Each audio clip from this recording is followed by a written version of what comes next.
Hello! Welcome to the second episode of my podcast, Road to FCAS. If you listened to my last episode last week, well, I say last, but that was really my first episode. If you listened to that, thank you very much for listening, and I hope you like it. Maybe that's why you're here today. So, I wanted to start today's podcast by just kind of briefly brushing through how this week has been going. So right now, it is February 5th, 2026. It's a Thursday. And by today, I have completed, I think, 17.25 hours of studying this week. And I feel pretty good about it, given that I've actually had a pretty rough week this week. I feel like I did good. I feel like this week was a little rough. I knew last week went a little too well. Sometimes when things go too well, you're just kind of wondering, oh my god, when is this thing gonna start messing up? And it did. But that's okay. When things mess up, you just find a way to fix it. And I am on the way of fixing it. And I feel much better by today, actually. I really look forward to the weekend. A bit. I know it's only Thursday night, but I kind of cannot wait for tomorrow to be over.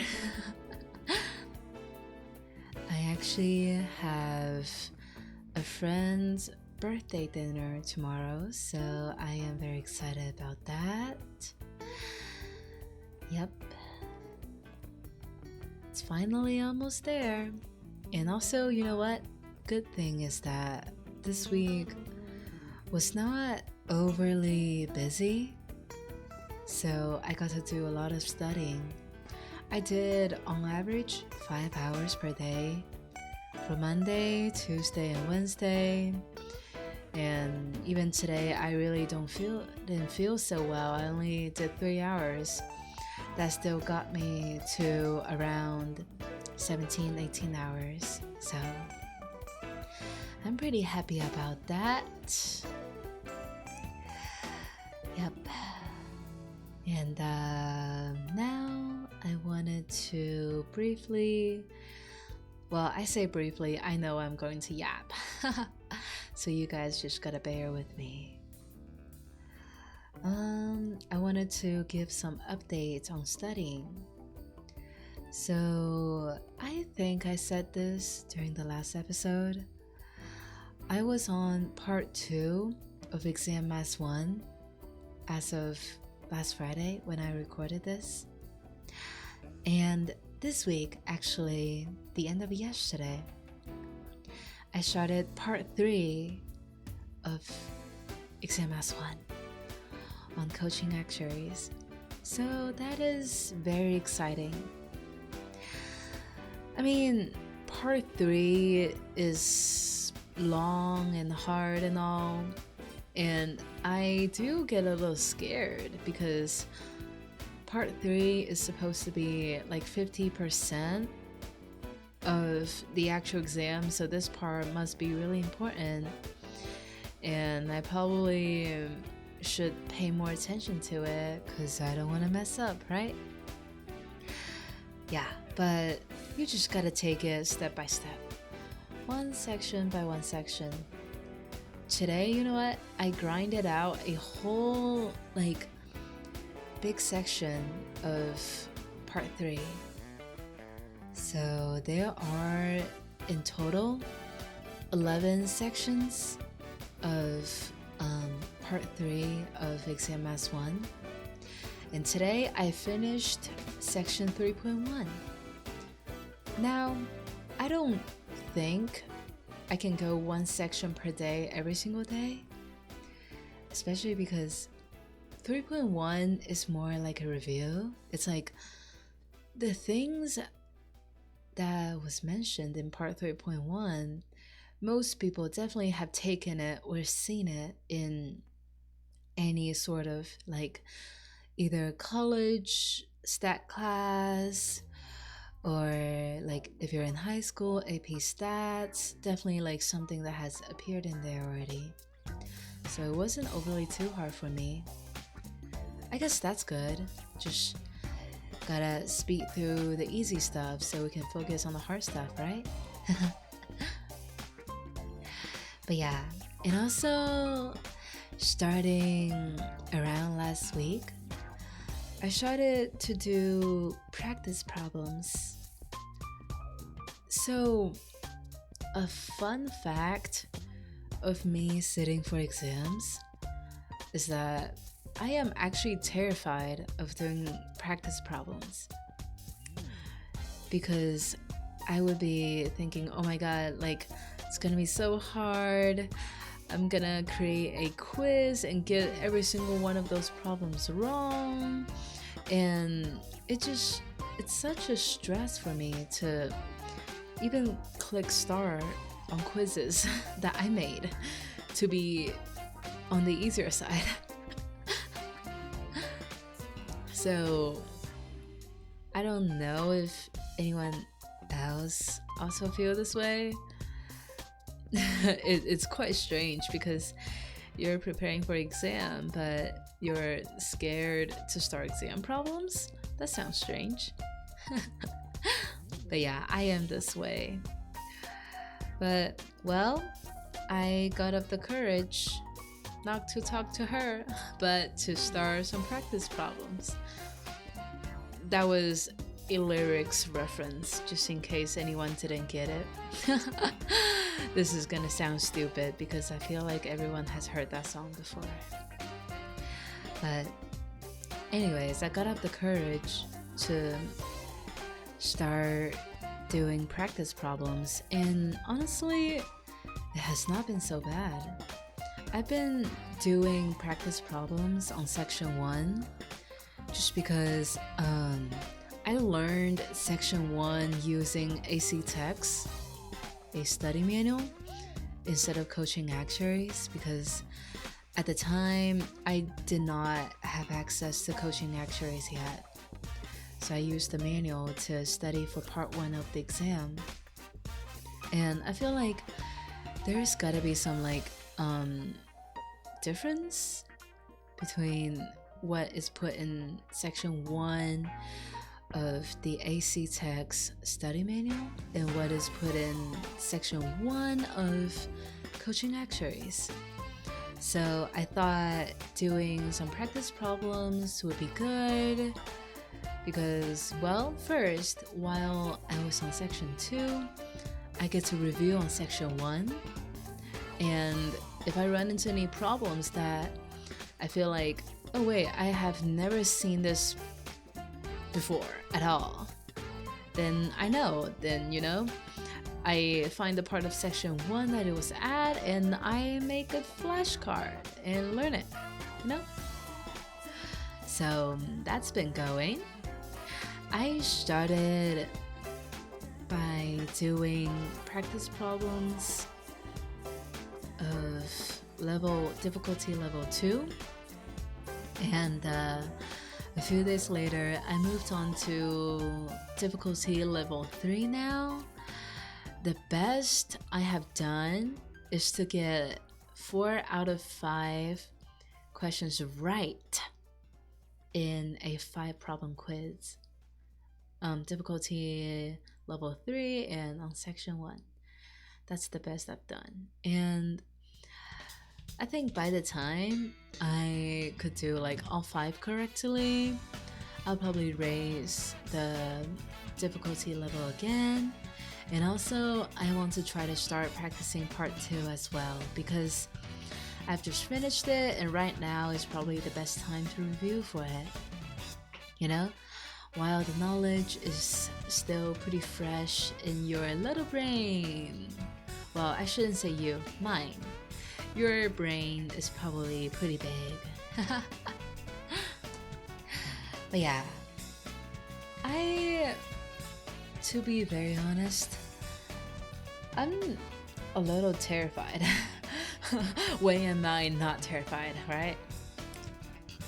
I'm a little scared to start practicing part 2 because there is actually a lot of material covered in part 2, despite part 2 being only 20 to 30% of the exam. That's pretty big. Like, I don't know, like, a lot of the material is about estimating, like parameter estimating, and there's just so much you can dig about estimating parameters. You know, who would have thought when they started exam mass 1 that they're gonna be doing so many parameter estimates? Oh well, that's all jokes. I knew it was coming. So it was just harder to understand than I thought. And that's okay, you know, like better to find out now than later. So I feel like I want to make sure I get part 2 down pretty well. And that only comes with practice. So just gonna have to start doing those practice problems. But yeah, so that's where I am at for exam mass 1. And also, as I was doing those practice problems, I would try my best to always use the Excel tool that is provided during the exam, just so I can get used to using it for calculating stuff, and also figuring out what are some better ways to go about a certain type of problem. Because how you formulate things in Excel can really affect your speed of getting your final result. And if I could, you know,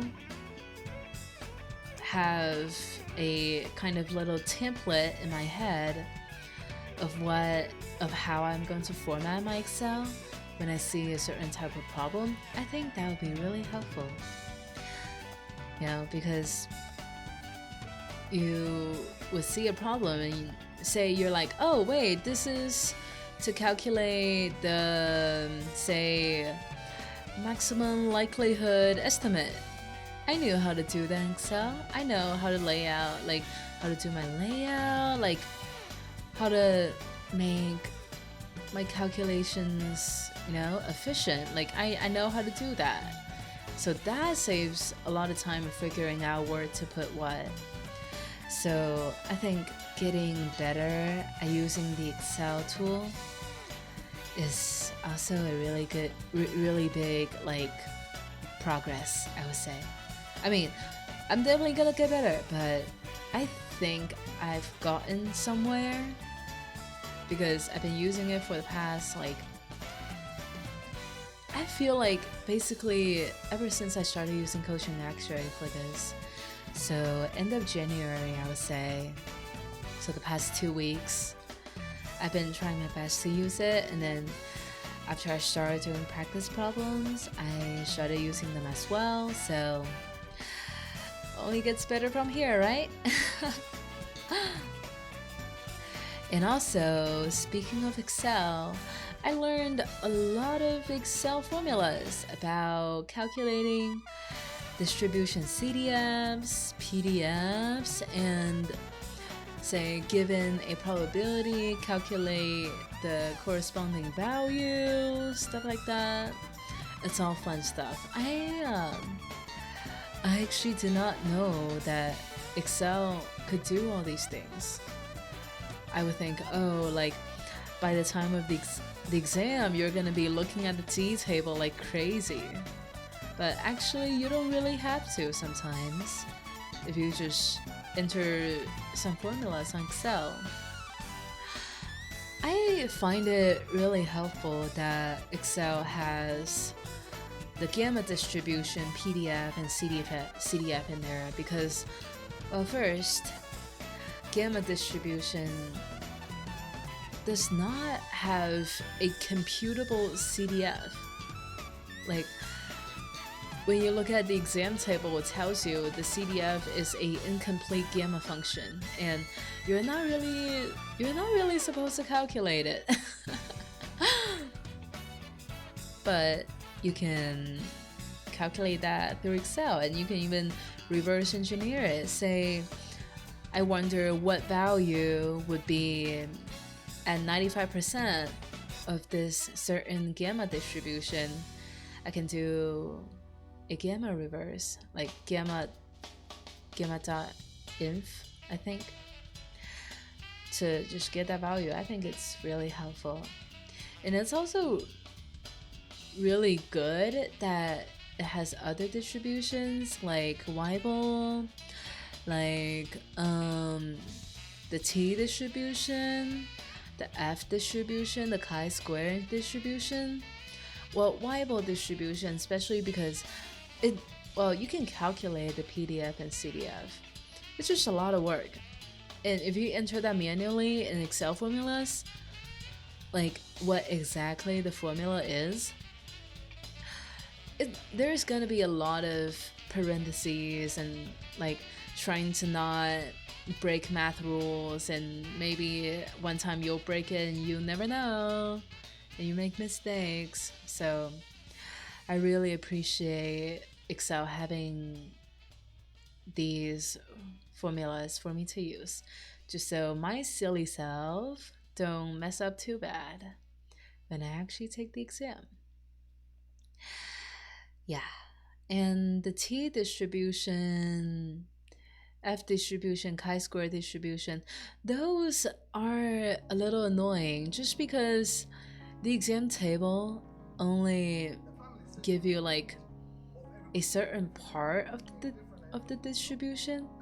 Like for T distribution, the exam table only give you the two-tail probabilities.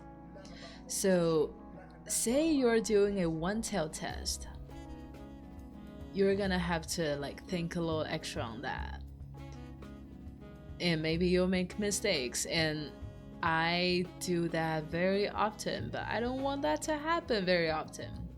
So I feel like if I can, I'll definitely abuse those Excel formulas because they're just so helpful. I mean, same for F. One sec.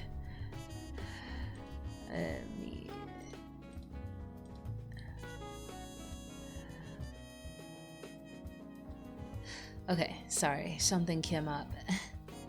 But yeah, I just genuinely feel like Excel always does more than what I think it could. I mean, I'm also not an expert on Excel, so there's a lot for me to find out. Just, I guess this is like a genuinely, man, so cool, right? Excel can do all these things. And also, one comment I want to make about part 3 of Exam Mass 1 is that it is so SRM. It is so SRM. So far, it's really SRM so far. Like, I literally recognize these things from like my SRM notes. I mean, well, if you go to college for actuarial science, most colleges would prepare you for the Society of Actuaries exams, which would be the life and health exams, the life and health branch of actuaries. I'm not sure if I mentioned that last time. So there are 2 branches of actuaries. one branch is Life and Health, and the other branch is PNC, which stands for Property and Casualty. And these two branches have different exams. So I am currently taking the PNC exams, but I have taken classes that were supposed to prepare you for the Life and Health exams. That's why. So, but basically, the comment I wanted to make about part 3 of exam mass 1 is that it is a lot, very much like the first part of exam SRM on the SOA side. But I mean, I guess I'm throwing all those acronyms at people, and people may not be an actual actuary or like know about these things. I guess you can skip this part. I think SRM stands for Statistical Risk Modeling. Yeah, SRM. And also, fun fact, as someone who work in the property and casualty field, I in fact have 3 SOA exams passed. I have passed the first 2 exams that are shared between Life and Health and PNC, and I've also passed exam FAM from the SOA side, and I believe FAM stands for Fundamental Actuarial Math, Fundamental Actuarial Mathematics, FAM. So that's a fun fact. I don't know if that means anything to you, but it's a fun fact. It doesn't mean a lot to me because I've chosen the route I want to go and I don't regret it. So, and next, I just wanted to give a little life update. Honestly, last episode was like 45 minutes. I don't know if every single episode is going to be that long, but yeah. But anyways, that's just me yapping to myself. So, life update. I am currently trying to figure out a way to move out on my own. I want to have my own apartment. I want to have my own place. Just because, you know, I'm 23 years old and usually 23 years olds want that. And with parents who are on the more strict side, that's gonna be a little hard, but I want to negotiate for it. And honestly, I'm an adult. I feel like I should be able to make my own choices and do whatever is the best for myself. So that's something that's been going on. And also, I think I mentioned in episode 1 that I started swimming around a week ago, and I think that's been going great. Just slowly getting back in shape and keep challenging, pushing myself at practice. I think it's really fun. I feel like I have always been like this. I remember when I was younger, I swim since a very young age, and when I was younger, like practices would have, say, like 4 50s passed at the end of practice, and I would always request to coach that we do the last 50 fast off the blocks. That means you dive into water off the blocks, and other teammates would kind of give me grief for it. I mean, they're not mad at me. They would just be, this again, stuff like that. But I thought racing is fun and I wanted to do it. And just like what I said in the last episode, when you're trying to impress no one, anything is easier. When you have no one to impress, it is so much easier for you to do things, and it's so much happier. So I'm glad I'm doing this for my own likings now. And I also feel like I should give myself some credit for pushing through a hard week. I feel like this week has been a lot of tears and stress, but I still managed to, go to work, log in, and get my study hours done. And, not think about the things that bother me when I need to focus, and feel like I did a really good job of that. I mean,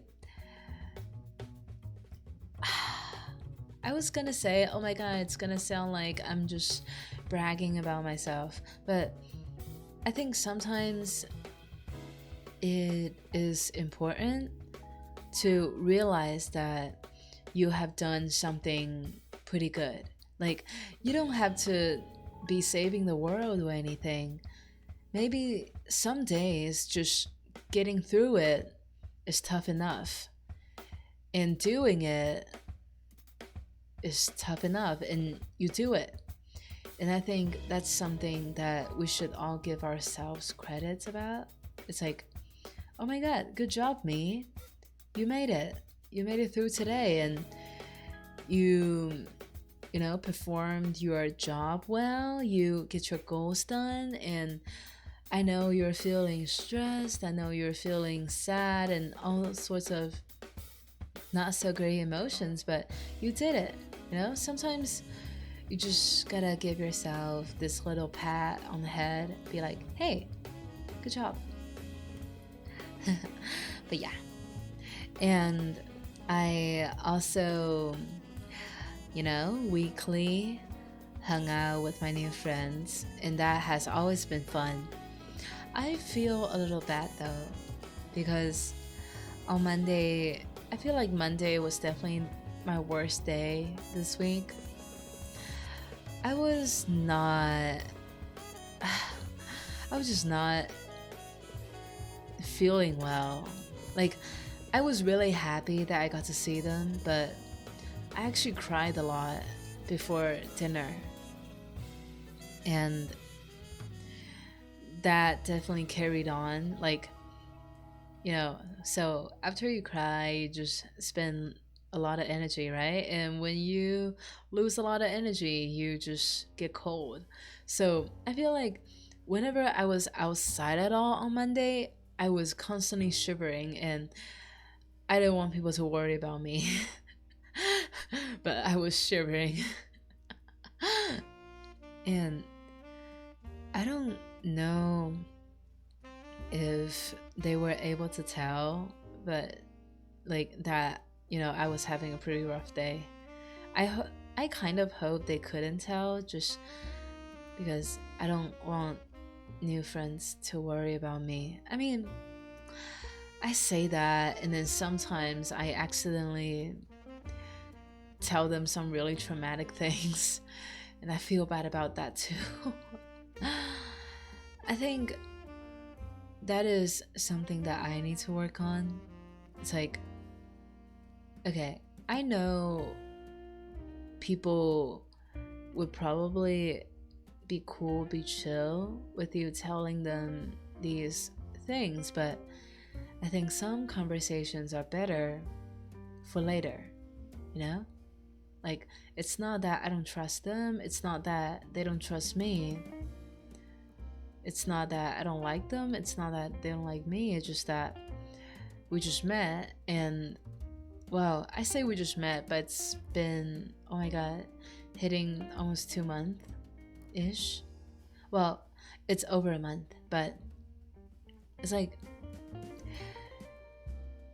at first you just even if you tell them all these bad things, I don't feel like a lot of people would know how to react. And because I wouldn't know, like, if some person I met like 2 weeks ago started telling me all these horrible things that happened to them, I would be like, I feel really sorry that those happened to you, but I don't really know what to say.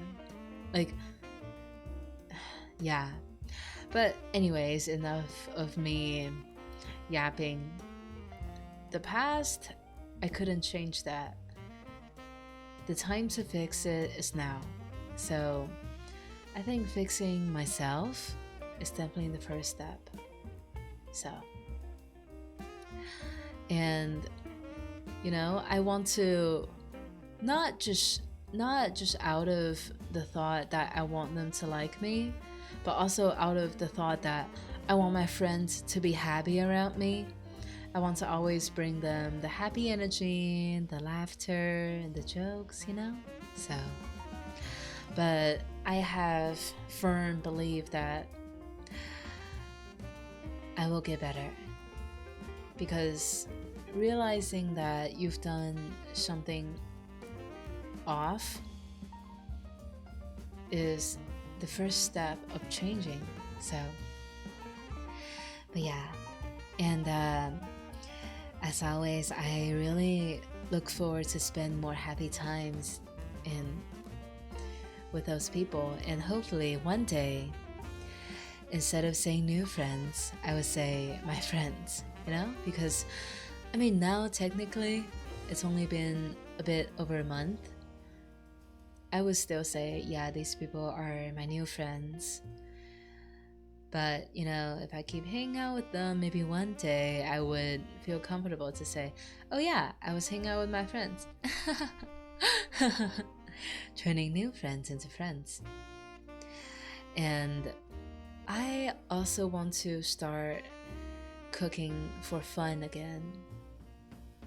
I haven't done it I haven't done it in a long time. I used to do that when I was a sophomore in college, and it was really fun. Sometimes I would have a stew on the stove and I would just leave it on low and maybe go watch a game. It's not the gas stove, don't worry. Nothing's blowing up. And I'll go watch a game and come back and the stew is ready and it tastes really good. So I'm not the best at following recipes, but I'm gonna try to get better at that as well. Sometimes I just have my own thoughts about the recipe and I do it and I mess up. But yeah, I want to start cooking for fun again. I feel like that would be a really therapeutic thing to do. And yeah, those are my long life updates. I don't know how long that section took, probably around 10-15 minutes, but yeah. And next, I wanted to just kind of do a self-assessment of how I think I have been doing. I feel like I've been working pretty hard, but one thing I think I should do better is balance. Sometimes I would go out too much and not have enough time for myself, but sometimes I would work and study too much and be overwhelmed. I mean, it doesn't happen every single day, but I know it happens some days. And I mean, if you do these once or twice, that's fine, but the imbalance isn't going to take you long. So I feel like I want to have a more precise grasp, a more precise idea of, how I should be keeping my balance and still be happy, be motivated, and keep on moving towards my goal of May 1st. I think today would be 84. We're 83 days away from my actual exam. When you think about it, it's really not that long. It's almost there. Yeah, I feel like if I keep on doing my study hours, I would be able to get through all the material by the time that there's 30 days away from the exam. So in the last 30 days, I want to leave for hardcore exam practicing. Like, my plan is to take one exam per day or one exam every 2 days. And after you take the exam, you grade yourself and stuff like that. I mean, for exam P and exam FM, I have done over 30 total practice exams. And I mean, I did pretty well in those 2 exams, so that's cool. But now that all we're aiming for is a 6, but this exam's pretty hard, so these 2 maybe kind of cancel out, and I feel like, oh, maybe if I can also do around 30 practice exams, that'd be great. Yeah, I feel a little pressured about that because, like I said, like, starting exams is like a little stressful for me. Like, sometimes I have to like jump scare myself. I would just have to sit there, be ready, have my pencils and calculators and stuff, and just be like, 3, 2, 1, go. Like nurses pushing needles, but they always go at 2. I gotta do that to myself to just start the exam and be like, oh my god, I've gotta lock in now. So but yeah, I don't feel like I am doing too bad regarding exams. And as a person, just personally, I feel like I've been struggling.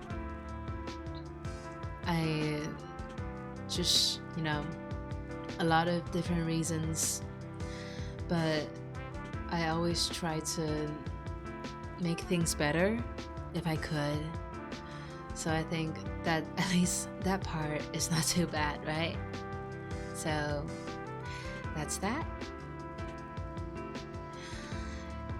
But yeah, and as per usual, there will be a song at the end of today's podcast. And today's song, I think it's called Bubble in English. I'm actually not sure. I'm gonna have to try to look up the artist. I'm looking up right now to see how it's like. Okay, I see. I think it definitely translates to bubble in English, and it is sung by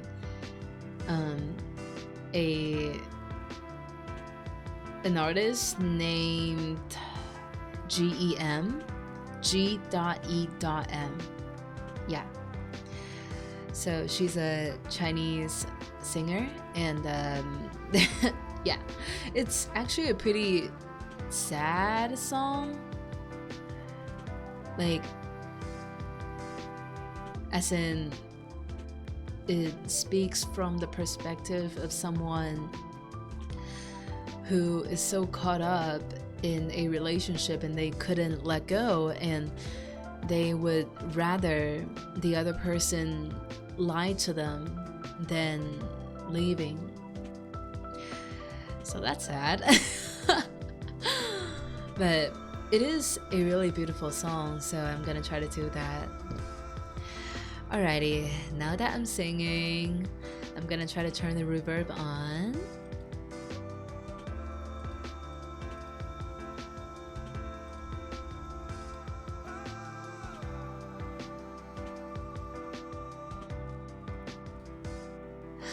Okay, I think the reverb is on now. Oh, okay. Come on, let's do it.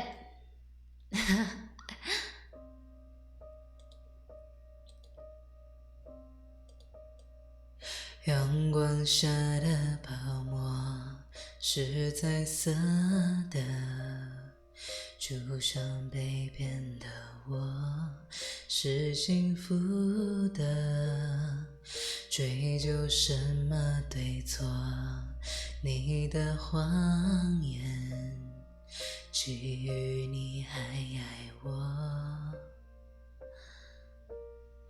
美丽的泡沫，虽然已插花火，你所有承诺，虽然都太脆弱，但爱像泡沫，如果能够看破，有什么难过？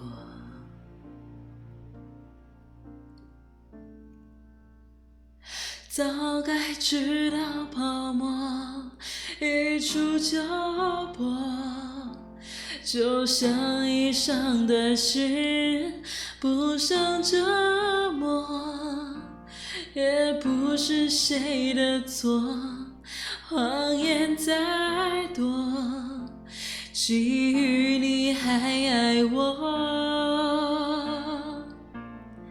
美丽的泡沫，虽然已插花火，你所有承诺，虽然都太脆弱，爱本是泡沫，如果能够看破，有什么难过？再美的花朵，盛开过就掉落，再亮眼的星，一闪过就坠落。爱本是泡沫，如果能够看破，有什么难过？为什么难过？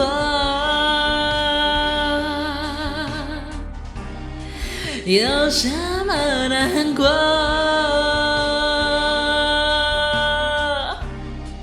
为什么难过？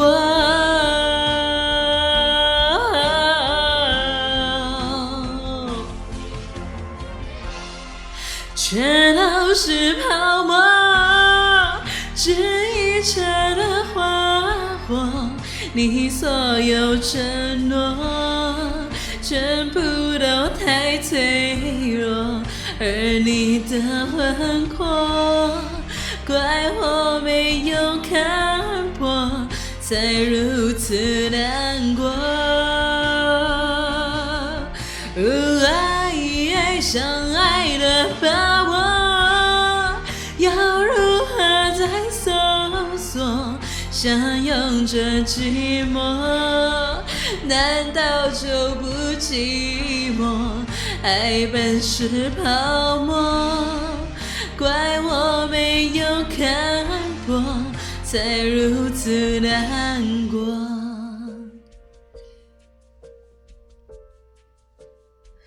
在雨下的泡沫，一触就破。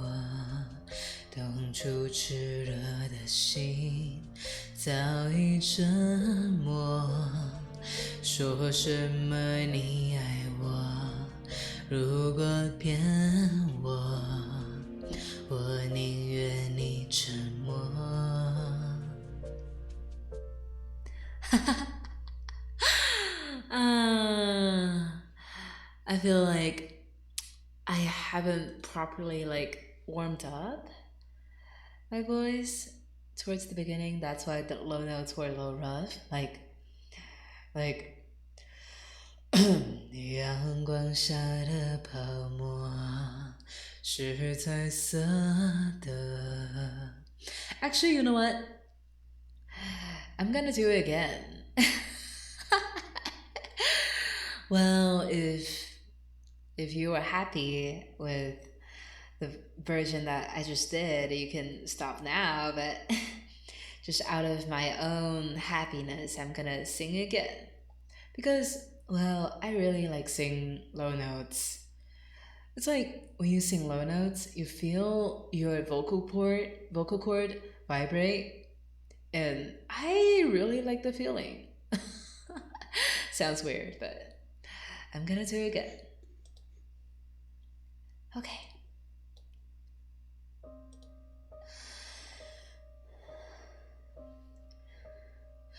阳光下的泡沫是彩色的，就像被骗的我是幸福的，追究什么对错，你的谎言，基于你还爱我。美丽的泡沫，虽然已成花火，你所有承诺，虽然都太脆弱，但爱像泡沫，如果能够看破，有什么难过？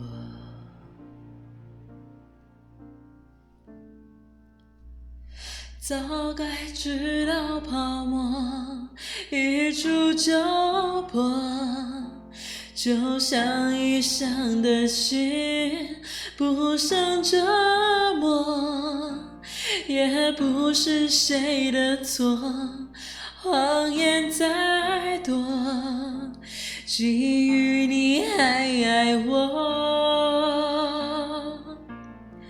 美丽的泡沫，虽然已着花火，你所有承诺，虽然都太脆弱，爱本是泡沫，如果能够看破，有什么难过？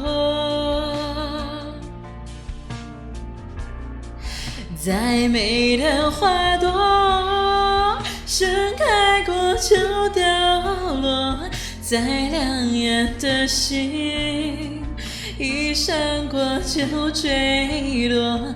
爱本是泡沫，如果能够看破，有什么难过？为什么难过？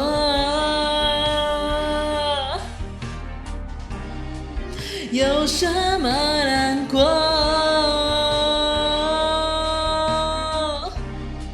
为什么难过？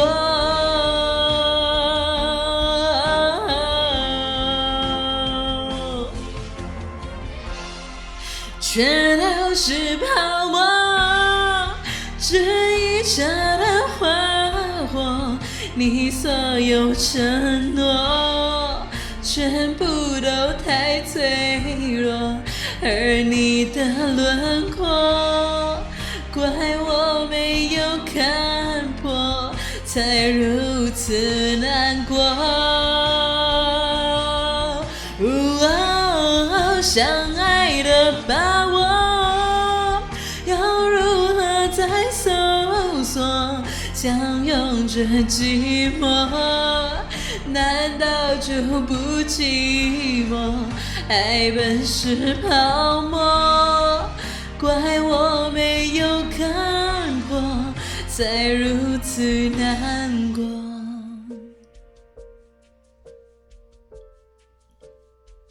在雨下的泡沫，一触就破。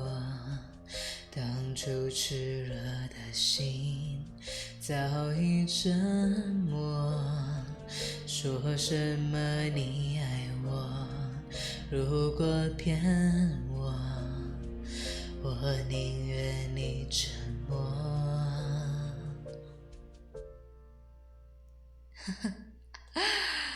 Alright, now I'm happy. Well, if you bear through the 2 times of me singing the song, thank you for bearing me. Just not bear with me, just thank you for bearing me. But yeah, this is the second episode of Road to FCAS. Hopefully you liked it. Hope you still like it. And I will see you next time.